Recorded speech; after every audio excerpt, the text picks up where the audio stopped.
don't quit when you don't pass the audition, when you're told no, because if you quit when you're told no, when you're told it's not your time, not you right now, if you quit then, it was never your dream to begin with.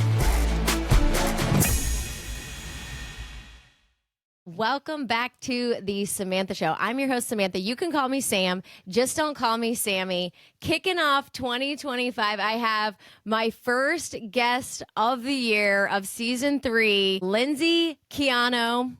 Did I say it right?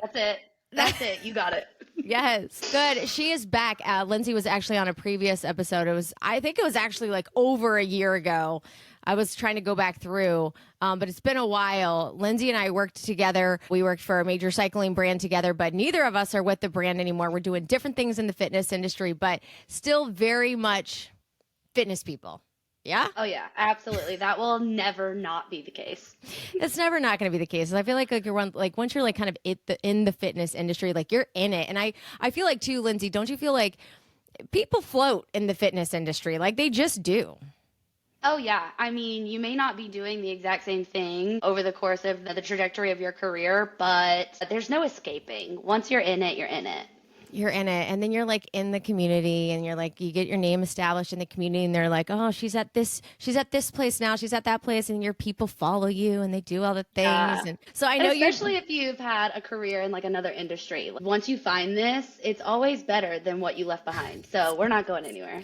That's right. You were a former lawyer. I had you on. I had Andrea on, Andrea Rulas. She was another teammate of ours who was a former lawyer. It's like I was like kind of dabbling in accounting and I was doing nonprofit work. I left all that. I was like, nah, let's do fitness. It's yeah, way better. Exactly. So much more fun. Way better.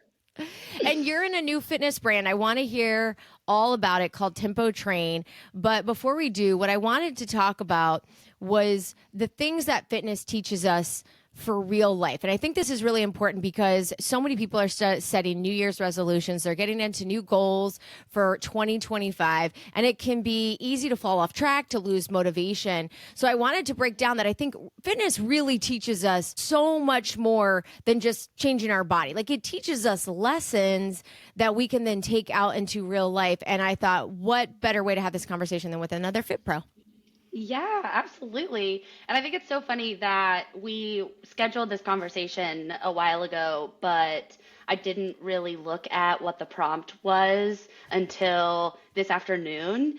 And I had a client at my full-time job come to me earlier in the day, and we had a very similar conversation. Isn't that funny? So it was like, the universe said, this is what you're meant to talk about today. This is what we're going to talk about today. So I'm just going to dive right into this and just get into the good part, get into the conversation. So I think when I think about fitness and what it teaches us, one of the biggest things that I think is consistency. Would you agree?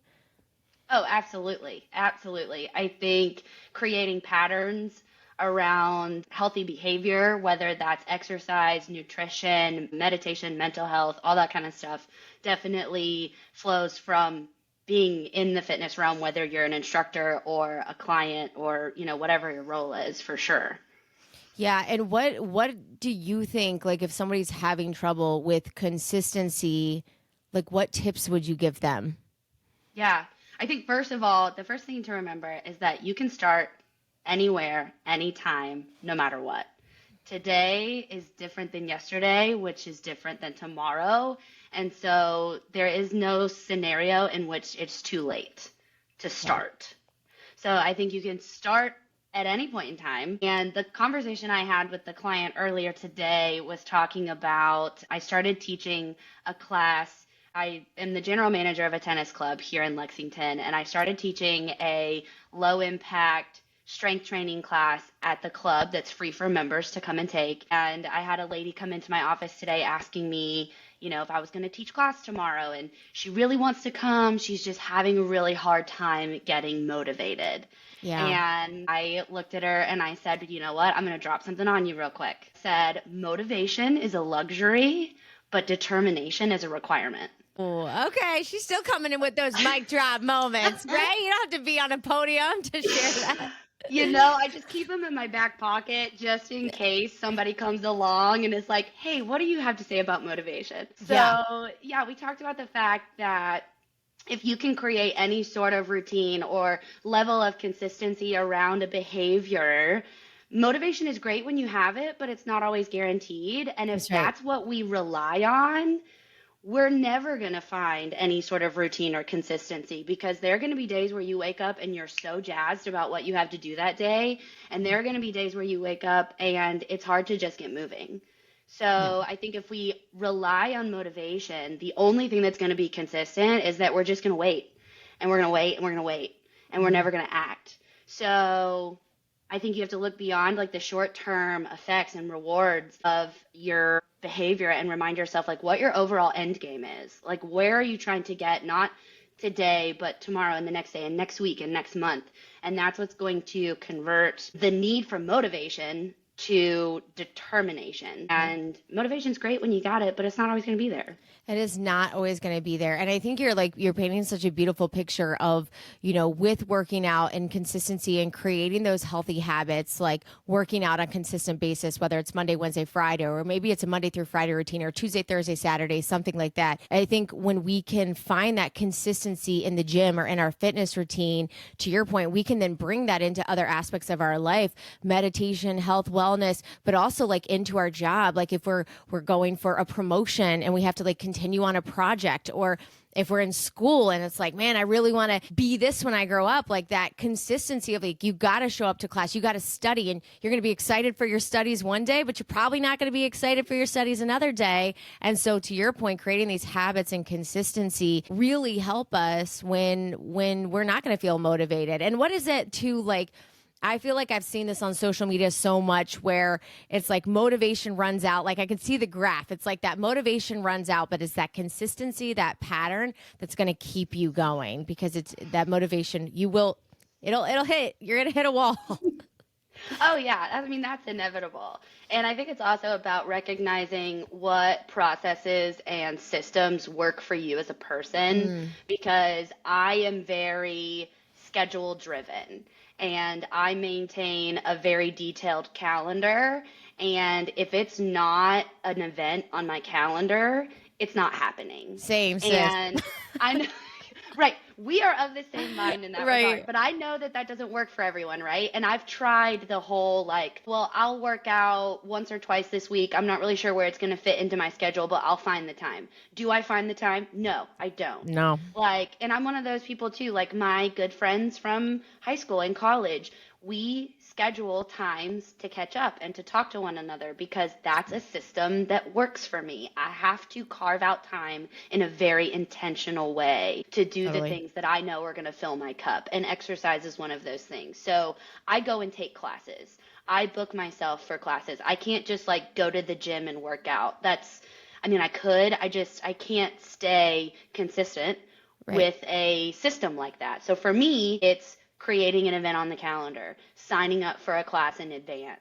And I know that that doesn't work for people. One of my closest friends does not like group exercise, and she goes to the gym every day of the week at 5 a.m., does her thing, and gets out of there. That could never be me.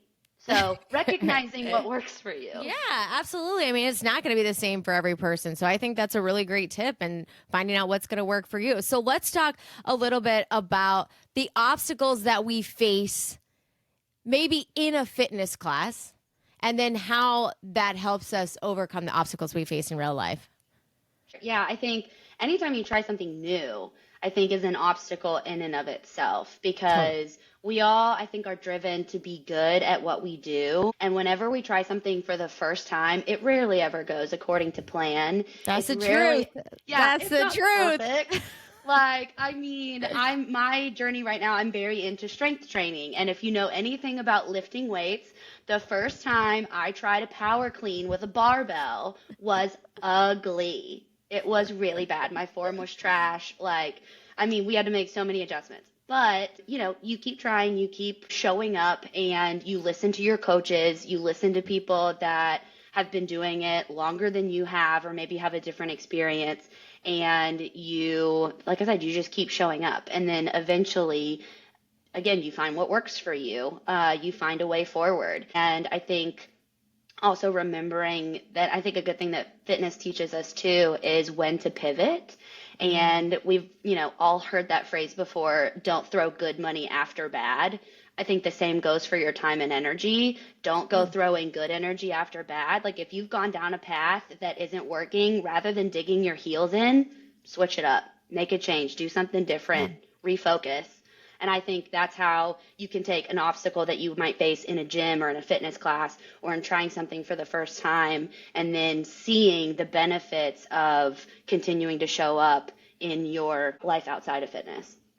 I love that, and I want to come back to that idea. I want to table the idea of pivoting because I want to talk more about when it's time to change and when it's time to change things up and when it's time to do something a little bit different. Are there any times in your life where you feel like you have faced an obstacle outside of the gym, but you're like, damn, what I learned in fitness, my consistency, my determination, my overcoming obstacles taught me how to get through this obstacle in real life here. Real life, gym's real life too, but outside of the gym.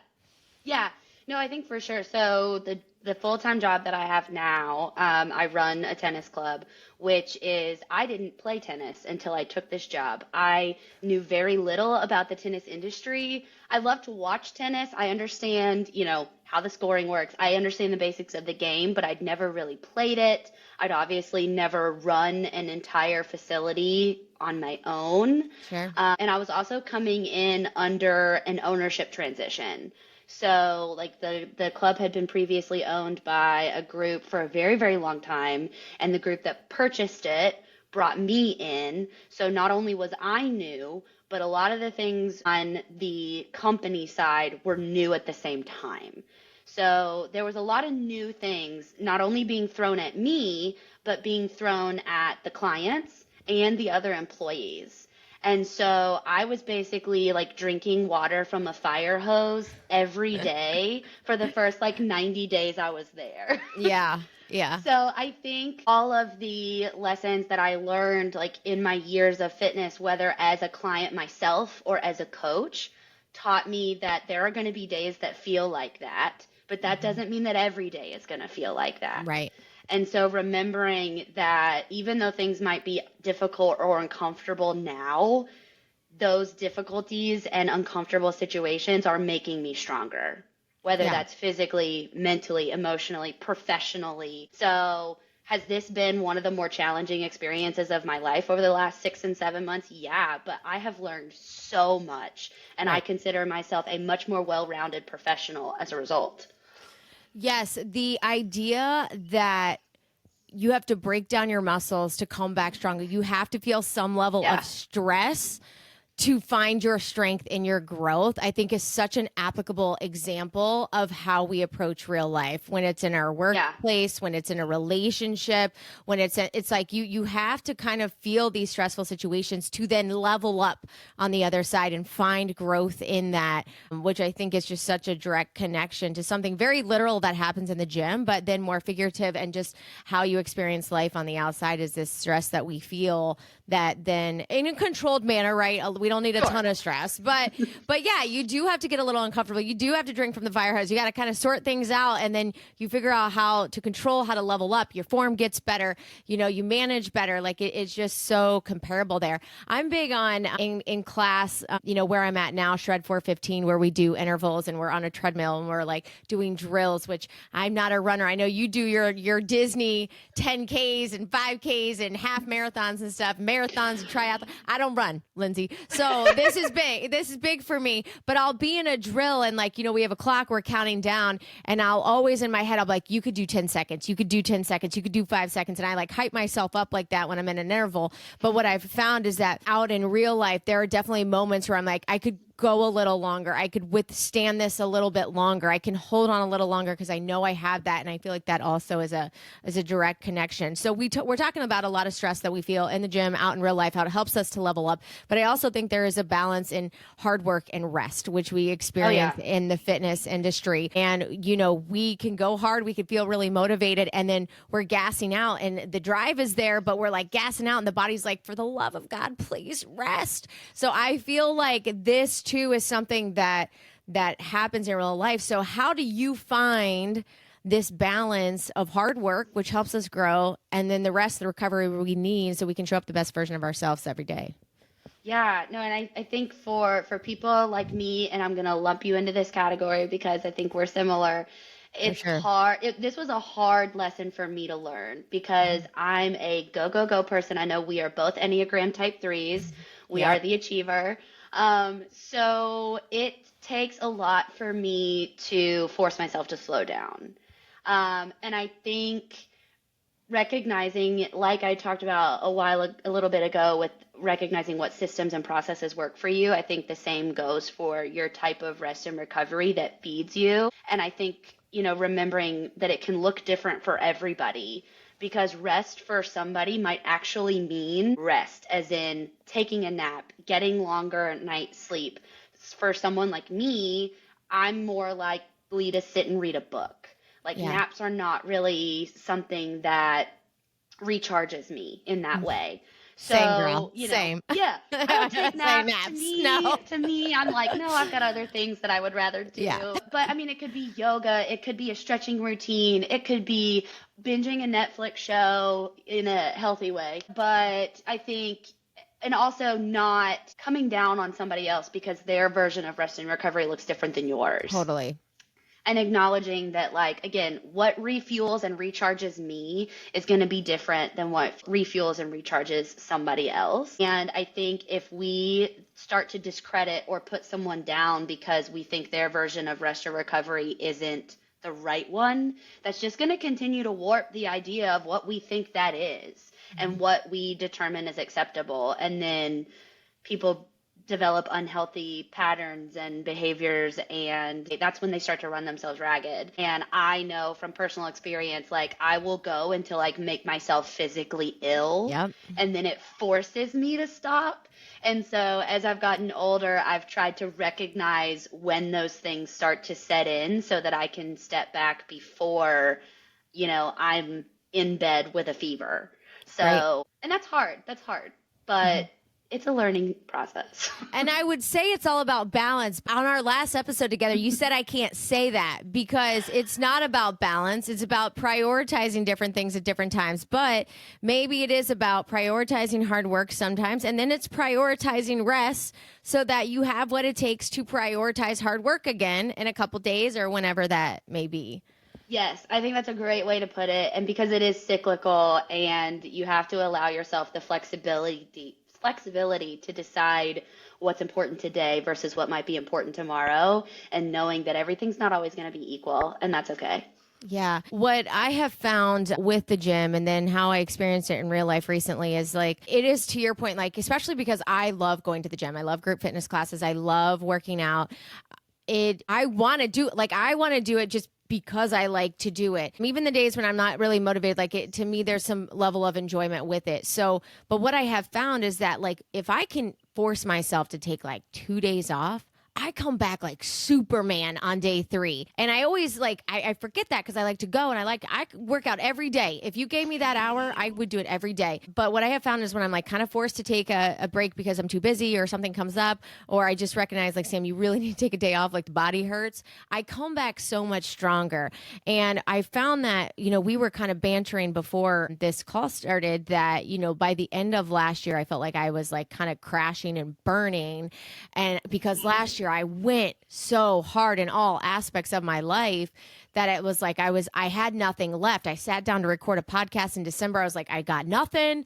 I was like, I got nothing to talk about. But it was like, I'm taking a month off. I gave that time to rest. And then, as you know, we connected. It's like I have this whole new plan for the podcast here. Like, I had to have that time to reset, to come back so much stronger with a new plan, a new format. But I think we really get to see that in fitness, and it is so translatable to real life, and that prioritizing different things in different times around. Oh, yeah, absolutely. And like I said, with your types of movement or fitness or goal setting or whatever it is, for me, it's all about being intentional and setting aside the time you need to fulfill those pieces of what make you you. Absolutely. So you had brought this up earlier. I said I want to table it and I want to come back to it. And there's this idea of change and being willing to pivot and reaching a point in your fitness experience where you're like, this is not working for me anymore. And, it's been really interesting. I don't know if you've experienced this, but, you and I worked in cycle for so long. And now that I'm in strength, my body is like changing. It's like, thank you. And I'm like, oh, hey, biceps. Oh, hey, back muscles. Like, didn't know you were there. Like, I've always kind of had definition, but I didn't know how bad my body needed the change because to your point, I was just working down the one path. And I really do believe in fitness, you got to switch it up. You can do some HIIT, you can do some recovery. It's like when I hear the debate all the time on the internet, it's like, what's the best workout, right? It's strength one year, it's HIIT one year, it's Pilates, it's Legree. It's like, no, I think you need a little bit of everything, a little bit of this sometimes, and you got to change it. You need a little bit of that. So how have you experienced that with the big changes we've had? The change we experience in fitness, the need for something different, and how sometimes in life we need to change course and we need to do something different. For sure. Well, I think first of all, change is the foundation of any form of fitness. Because if you weren't seeking change, you wouldn't be seeking movement. Whether that's physical changes, whether you're trying to tone a certain area of your body or develop muscles that you didn't have before, or maybe that's a level of body awareness that you didn't have before. I think seeking movement just fundamentally means that change is something you crave. And so on the flip side of that, don't be surprised when change comes right at you. So I think learning to anticipate it makes it a little bit less intimidating. I think it's so funny how we push ourselves towards certain goals or towards certain ends. And then when the things that we actually wanted find us, we freak out. And it's like, dude, no, this is what you wanted. This is what you were chasing. This is why you started in the first place. Why are you surprised that it actually manifested? Right. So, I think first of all, accepting that change is inevitable and it's worth it. And then just allowing yourself to kind of experience it as it comes and not be intimidated or scared when it comes your way, because that's what you wanted. That's what you wanted, and it's okay. Yeah. So what about, Lindsey, let's talk a little bit more personal about our recent changes and experiences. You don't have to share any nitty gritty details. We talk about all that stuff offline, off the record. But when did you realize, with whatever you can share, that it was time for a change? I'm speaking literally in your career, but it just happens to be that our careers are in the fitness industry. So when did you realize you needed a change? Yeah, ultimately, and we're not here to trash talk, so that's not the point. We could do like Samantha After Dark. People can pay for that episode. I'm gonna make people pay for those. Pay-per-view. Yeah. Right. No, I mean, really, it came down to my vision for what I wanted out of my fitness career and ultimately what I knew I had to offer and what I wanted to bring to the table just no longer was in alignment with what the brand I was working for in the studio I was working for. It wasn't in alignment with the direction they wanted to go. And I tried to make it clear that really it is personal because I put so much time and energy and love into that job and that brand, but it's also not personal in the sense that it's just a difference of philosophy and opinion and ultimately of the end goal.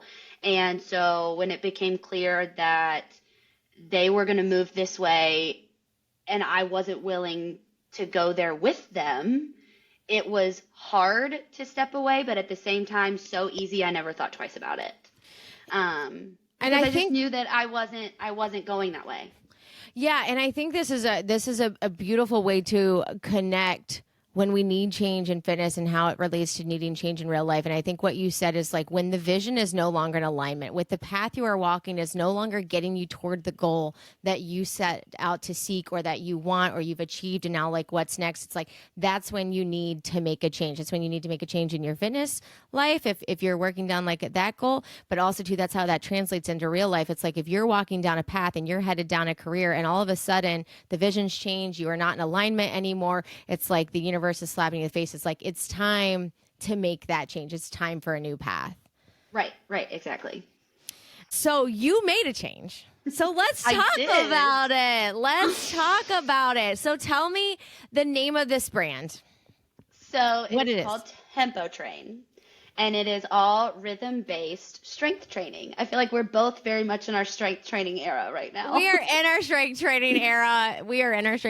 Did you come up, is this your personal brand or is this like a franchise or like a, what do they call it where you can like, I forget where you can, it's like Legree where you can like get trained and then you open your own version of it, or I forget how they call that. No, this is purely an original brainchild of mine, which is terrifying, but also very exciting. So yeah, I came up with this all on my own, kind of as a meshing of the different forms of fitness that I was falling in love with. As well as, you know, we've talked about how the last episode that we did together was all about coaches needing coaches and about the fact that, like, I still seek out other forms of fitness wherever I am because I'm constantly looking at myself as a student of fitness. And so I learn things everywhere I go, every class that I take, every modality that I try. And so I kind of wanted to cherry pick all the best things that I like about fitness and see if I could put it together and see if people liked it.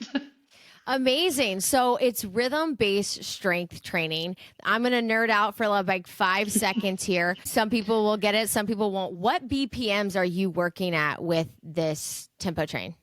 Yeah. So kind of a broad range. I think a lot of the cardio-based movement can be done in that 120 to 130 BPM. Mm-hmm. And then a lot of the strength training movements, whether that's like a bicep curl or a thruster or a burpee, those BPMs are typically best in that like 85 to 95.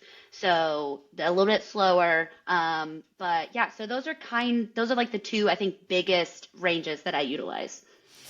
Amazing. Tell me about the classes. What can somebody expect the first time they show up? What does that look like? Yeah, so it's all rhythm-based movement, and it's focused on low weight but high repetition. So we don't necessarily lift very heavy, and actually most of the movement that we do can either be done with or without the weight. So if the weight isn't working for you that day, or if it's a new move that you've never done before, put the weights down, do it with body weight only. So, but whatever we do, we're going to be doing a lot of it. And we utilize the tempo of the music to guide the movement. The majority of the classes are kind of a full body experience, but I've also incorporated upper body focused days, lower body focused days. And then this last weekend, I did what we called an abso-glutely, which is a core and glute focused class. Love. And how long are these classes? 30 minutes, 45, 60? They're 45. I think 60 probably would have run everybody, myself included, into the ground. So we're sticking with 45. That's plenty. Yeah, that's the one thing. Shred has 60-minute classes. I feel like they're one of the few brands that's still doing 60-minute classes. And I mean, a lot of people dip out after 45, but when you're super used to 45, like you kind of get to that like 50, 55, and you're like, this is drag. You really start to wonder, am I okay? Am I okay? I know, but we got people, they stick around. So I mean, I love it. But yeah, so that sounds fun. So tell me a little bit about your planning process. Do you have set programs that repeat? Are you writing a new program every class? Again, nerding out on fitness instructor talk, but that's a lot of the listeners. Yeah. So would love to know about that. No, I am kind of programming these classes as I go. I've been doing this for about almost 3 months now. So I have started to kind of get a little bit more explorative with some of the sequences that I've put together, because a lot of these people that are continuing to come have been with me over the course of these 3 months. So I'm getting a little more adventurous with some of the movement and putting things together at a higher level, which has been a lot of fun. But as we kind of dig into this a little deeper, my goal is to create a set programming structure that can then be taught by somebody that doesn't live inside my brain. So that was going to be my other question. Are you the only one teaching the classes right now, or do you have any other instructors on your team? So right now it's just me. I do have two of my best friends that are kind of created this brand alongside me that work behind the scenes. One of them was a CycleBar instructor with me as well. And so I'm kind of grooming her to teach at some point in the future. But again, I think at this point, she's like, I don't know your process. So for now, you got it, but eventually we'll talk. Yeah, that's amazing. So are you teaching out of like another gym or space right now that you're kind of like doing these classes in? Yes. So it's a locally owned gym. It's called Guru Fitness. It's the gym I started working out at a little over a year ago. And the guy who owns that gym, I know I talked about him on the first episode that I was on with you, but he really I went to him one day and just said, hey, could I teach a class here, but to music? And he said, say less, go ahead. And it was like no hesitation. He said, you drive the bus, I'll get on, no matter so he's been so encouraging and so supportive. I mean, essentially I'm just using his space and his equipment and he's letting me run with it. And it's been incredible. That's so amazing. I love to hear that. It feels so good to encounter people that support your goals, your dreams, and your visions. And then what a great position to be in for you to pay it forward, whether it be to your clients or to other instructors that want to get on board this. I mean, shoot, who knows, right? Like the possibilities are endless where you could go here with this. So let me know if you want me to start one up at my gym. Just give me the formatting, girl, and we'll do TempoTrain dating. I know, right? So what do you think, as we start to wrap this up, what has been the most rewarding part about this change in your journey, the growth you've experienced, consistency? Now you have TempoTrain. Like, what has been the most rewarding part of the last couple months of these big changes in your life? I think realizing that I deserve to hold space in this industry and that I have a knowledge and skill that people want and that people will benefit from experiencing. Because I follow Alona Mayer on TikTok, and I don't know if you know who she is. She's like the world famous. She's the rugby player that was on Dancing with the Stars. Yeah. And she often gets critiqued online because her physical appearance isn't the stereotypical feminine body. She's very strong. She's very athletic. I mean, she was in the Olympics for rugby, and she's one of the most amazing athletes, I think, living right now. And she posted a video about someone came to her and said, how do you deal with imposter syndrome? And she said, you're assuming that I have imposter syndrome. You're assuming that I don't think I deserve what I have. You're assuming that I don't think I've worked hard enough to be where I am. And I was like, wow, that was a huge, eye-opening moment for me. Yeah. Because I think we've all been conditioned to just assume, oh my gosh, I have imposter syndrome. I relate to this. And it's like, maybe I don't. I know the years that I put in to obtain the knowledge that I have and still, like I said, being a student of fitness. And no matter where I go, I seek out opportunities to take classes from other instructors to experience modalities that I'm unfamiliar with. And so I know the place that I've gotten to is a place that I kicked ass to be in. That's right. And that feels really good. I love it. Yes, ma'am. You absolutely deserve to hold space in this industry, this massive industry, which is so unique and so special. And there's literally something for everyone, right? And I think that's also what's so amazing about this fitness industry. I'm so impressed with you. I'm so excited to keep in touch with you, my friend, as our journeys and paths continue to wind and intertwine and cross and all these things. But very proud of your new brand. It was so good to talk with you today. Fitness pros alike, we get it, right? It's our thing. We do. We're a special breed in and of ourselves, and that's why this works. That's why it works. That's why it works. Well, thank you so much, Lindsey. I really appreciate your time. Where can people learn more about Tempo Train and your brand and your workout? Yeah, so my personal Instagram is at Spins with Lens with Z's. So I can't get away from it. That is who I am. I was gonna say you didn't train it. You're changing it. I didn't change it. I didn't change it. I can't do it. I mean, eventually my end goal is to end up back on a bike somewhere somehow. Sure. I can't say I don't want that. Right. But Yep. I also have an Instagram account for Tempo Train. It's at TempoTrainLex. So yeah, that's where you can find out all the details. Amazing. Well, thank you so much. I really appreciate your time, and everybody who's listening, thanks so much for coming back to the Samantha Show. I hope you have a great day because you deserve it.